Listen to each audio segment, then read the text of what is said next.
सादिया, एक तरफ घर वालों का बयान कि हमने लाश नहीं लेनी, दूसरी तरफ हुमैरा का ये कहना कि मैं अपनी माँ से मोहब्बत करती हूँ और मेरी माँ को पता होता है मैं कहाँ काम कर रही हूँ। सो अगेन इस पर जितनी बात की जाए कम है। हमारे साथ मारूफ अदाकारा सलमा ज़फ़र साहिबा मौजूद हैं। अस्सलाम वालेकुम सलमा, बहुत शुक्रिया सबसे पहले तो आपके वक्त के लिए। सिर्फ हुमैरा असगर नहीं, इससे पहले आयशा खान तन्हाई में रह रही थी, इंतकाल कर गई। कुछ दिन पहले हमने एक गुलकार हैं सादिया, आपने इंटरव्यू उनका किया था, सलीम शहजाद, वो तन्हाई का शिकार है, नाबीना हो चुके हैं वो, और अब ये हुमैरा असगर। इंडस्ट्री का ग्लैमर एक तरफ, लेकिन क्या मैं ये कह सकता हूँ सलमा कि is this the dark side of the industry, तन्हाई में मौत? वालेकुम अस्सलाम Faisal, thank you so much for having me. मैं सिर्फ इतना कहूँगी, पहले तो अल्लाह रब्बुल इज़्ज़त मग़फ़िरत फरमाए हुमैरा की भी और आयशा आपा की भी।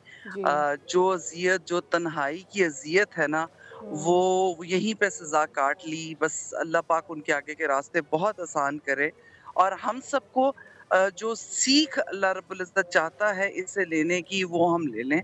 और इस टाइम इंडस्ट्री सारी बहुत, कहते हैं ना कि गमगीन है, अफसोस है, क्योंकि हर किसी को यही नज़र आ रहा है कि इस चकाचौंध के बाद, इन रोशनियों के बावजूद, खूबसूरत दिखने के बावजूद, लाखों मदाह, मतलब मिलियंस में फॉलोअर्स होने के बावजूद हम सब तन्हा हैं, हम अकेले हैं।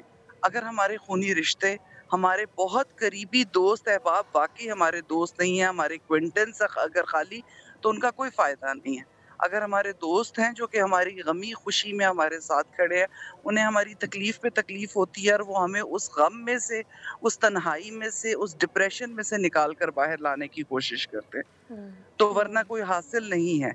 और बिल्कुल ये जो चकाचौंध है ये वक्ती है, ये हम सब जानते हैं।